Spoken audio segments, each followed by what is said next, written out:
These stones of helps create the name Ebenezer. Stones of help create the name Ebenezer. Got there in the end.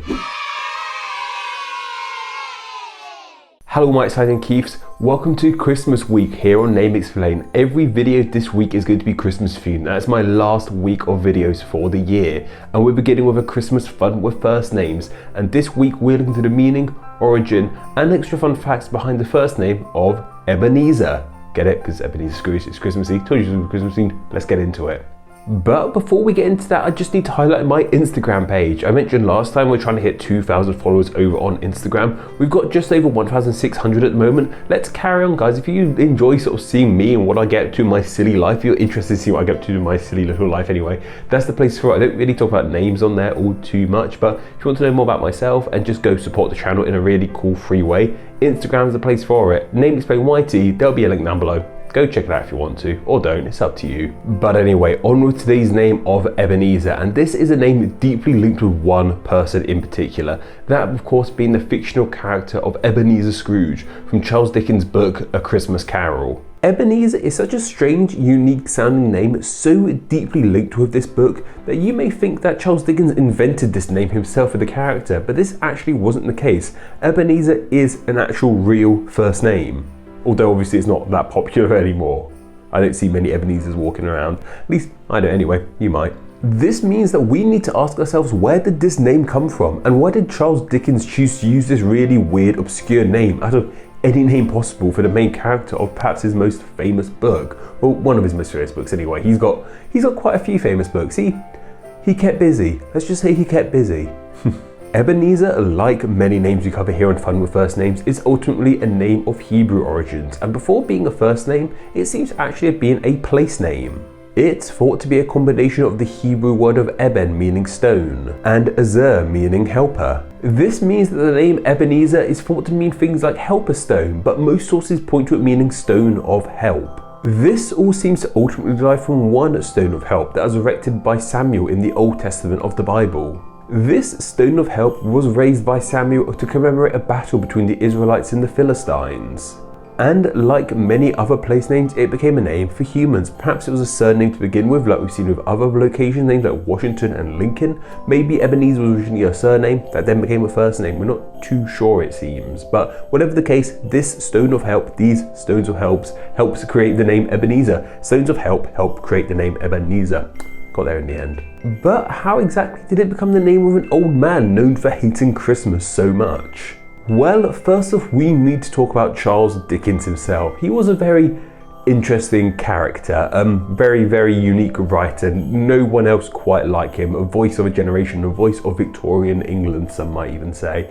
And he was really into names, like he was obsessed with names, like a man after my own heart, it seems. He went into meticulous detail with the naming of his characters, whether they be the main character or even just minor side characters. His characters are known for having really bizarre, unique names. Names that really fit them as well, really fitting names. What's the word for that?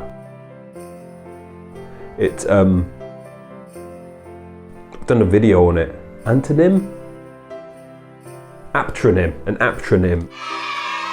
Because aptronym and aptronym, they have very aptronym sounding names. This was especially the case with the sound the names made. The sounds these names made often reflected the character in some way, shape or form. A great example of this is with Mr. Pumblechook in Great Expectations. Pumblechook, like you can gather from that name alone that this isn't going to be a very serious character. It's going to be quite a silly person. That name of Pumblechook sounds quite bumbling and foolish, and that seems to be the case. Now I must admit, I haven't read Great Expectations myself, but according to a quote I found on the internet, which I'm going to read out for you now, Mr. Pumblechook is apparently described as a large, hard-breathing, middle-aged man. So there's kind of the point, when you hear that name of Pumblechook, it does kind of sound like the name of a man who would be quite round and old and waddle about, and I think, from what I can gather, that's exactly what Mr. Pumblechook does. There's been whole articles and essays written about how Charles Dickens used names, and it's a subject I really want to tackle in a video unto itself. Trust me, it's something of immense interest. One of the most important writers, and his love of names has to be observed at some point, and we've kind of covered it here, but we're going to go into it in more detail at some point in the future, I hope. Elizabeth Hope Gordon, who has written essays and articles on Dickens and his use of names, said on the matter, "It is not an easy matter to say just why these names should seem to be so appropriate, but in some instances, the sound of the word produces an impression similar to that caused by the character itself, and in others there is an inexplicable eternal fitness that baffles investigation." And that just sums everything up perfectly in my eyes anyway. That just encapsulates the bizarreness of Dickens' names. But how does this all fit into that name of Ebenezer? Well, Ebenezer Scrooge is seen as being a hard, old, tough, sharp man. And that name of Ebenezer is tough, hard and sharp sounding. It's got really sharp sounds for that ease part, the Ebenezer part. It's a really sharp, pointy word. And Ebenezer Scrooge is always often quite depicted as being like pointy with a pointy chin and pointy nose. Like, it just is a name that sounds very fitting to him. But it's got that ebb part at the beginning. Ebb, that's a very bendy, soft word, that ebb and flow, Ebenezer, and it kind of also indicates that there might be a softer, more flowing side to him as well. I think so anyway, and we tend to see, spoilers for Christmas Carol if you haven't seen it already, but he turns out alright in the end. But have you not seen or read or watched any form of Christmas Carol already?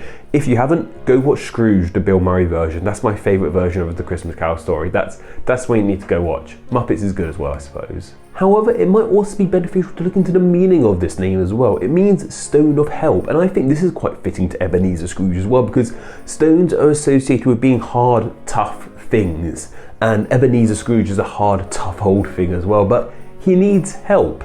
He's a stone that needs help, and he gets his help through the story, through the use of the ghosts and Tiny Tim and Bob Cratchit. Is Bob Cratchit? That's one of the characters in it, isn't it? I think so. Bob Saget? Well, I can't remember, but you get the idea. He's a stone that needs help, and that's another reason why I think this name is quite fitting for him, and probably one of the reasons Dickens chose that name for this character. Though I do need to stress that's just my own theory. Gosh, this is very English literature, isn't it? It's taking me back to my English literature GCSE days. I only got a C in English literature, by the way, so don't take my word for gospel, because I only got a C in the darn GCSE A level even, so I might be full of lies. But I enjoyed literature, good times, good teaching, good stuff.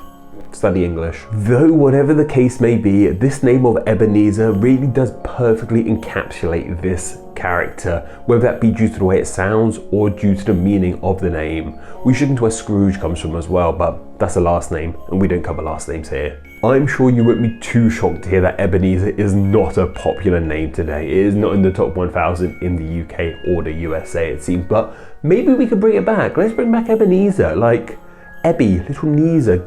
Neezer the geezer, that's what like you could call the babies, little Neezer the geezer. Like, I'm not making a good case for Ebenezer, am I right now? No, maybe it will stay at the top 1,000 for quite a bit longer. There have been other famous real Ebenezers, however, at least in the past anyway. One of those being Ebenezer Howard. He was a city planner, I believe in the USA, or was he UK based? I should have checked that. There was also an Ebenezer Rhodes who was a map maker in the past too. However, there's also Ebenezer still alive on our planet today. This includes one, I need to check the spelling of his name, how to pronounce it, Ebenezer Asifuha. He's a 28-year-old footballer from Ghana. So it seems in Ghana, Ebenezer is still a somewhat popular name. I believe there's a Ghanaian population, a Ghanaian politician who died somewhat recently, also by the name Ebenezer. So if you're watching from Ghana and you're called Ebenezer or know someone called Ebenezer, let me know why that's the case. That'd be really interesting to know why this name seems to have some more modern popularity in that nation of all places. Really interested to know about that. But anyway, that's just about everything you guys need to about the name Ebenezer. But what are your thoughts on this name? Do you like it? Do you dislike it? Do you know anyone with the name Ebenezer? Are you called Ebenezer yourself? Let me know in the comments below. Seriously, if you're called Ebenezer, let me know, because you're one in a million. Maybe even a bit more than a million, but there aren't many of you. And of course, I just want to share some of the thoughts you guys had on last week's name of Rebecca. Itan1100 said, actually, as an Israeli, I can tell you that Rebecca probably means sheep or cow. It's related to the binding meaning, since the sheep and cow were tied near to the water in a device called a marbek. Thank you very much for sharing that. You know what, I was wondering what the binding and tying in the name Rebecca related to, and it related to farm livestock. Thank you very much for letting me know that. Very insightful. Beck Budgie said, I feel the need to finally chime in. As a Rebecca, I hate people calling me Becca or Becky. Genuinely, only my family call me Rebecca these days, and I go by Beck around everyone else. Well, there you have it. That's a prime example of someone a Rebecca not liking the name Becky. I wonder if that's due to the connotation that name of Becky has these days. But if it is, sorry to hear that. Like I said, it's not really fair that these names get these stereotypes and actual people get thrown under the bus because of it. Let's stop stereotyping the name Becky, shall we? Cool? Cool. And Lacrid Pipe said, I've never understood the hate against being basic. Becky, Karen, Jennifer, Kaylee, Ashley. They're all fine names. Ugg boots are warm and comfy. Leave me alone. Yeah, like totally. Just do what you want to do. Wear what you want to wear. Don't care what everyone else say about it. Just respect it. Just dress however you want to dress. Like, hopefully I'm encapsulating that a little bit now. I dress like this anyway. Like, when I'm off camera, I'm still wearing these clothes. Maybe I'm not wearing any trousers though. No, I'm wearing trousers. I'm wearing trousers. Look, there they are. Told you I'm wearing trousers. That's weird. Let's end this. It's been a weird year. So of course, that is the end of Fun with First Names for 2021. And thank all you guys so much for making this another Fun with First Names year. This is my first full year doing Fun with First Names, and it's also the majority of this year Amber has been working hard on editing these videos. She's done a terrific job on editing these videos. Couldn't have done this without her. Couldn't have done the whole of Name Explain verse. So thank her very much. Thank all you guys for watching. Please do go suggest names down in the comments below. I believe the next Fun with First Names episode is going to be not the 10th of January. I should have checked this. Basically the Monday following, the third Monday of January, I think it's going to be. But still, go suggest names down in the comments below, and when the time comes, I will pick 3 of those to be covered in the next Fun with First Names video.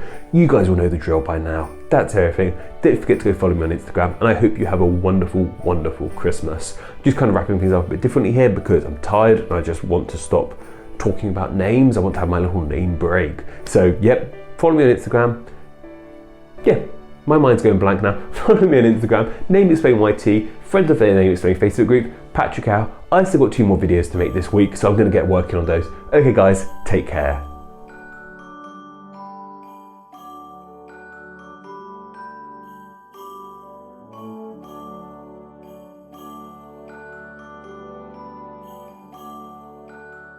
Ebenezer means things like blah, blah, blah, blah. This means that this got this. Blah, that was a bit of jumbly. Eaton. There's been whole essays and articles written about how blah, blah, blah, blah.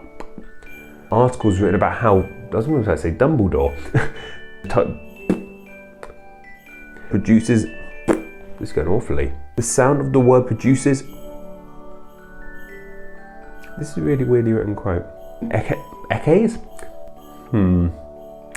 Ghanaian. Ghanaian. That's a strange word. I'm just going to say from Ghana.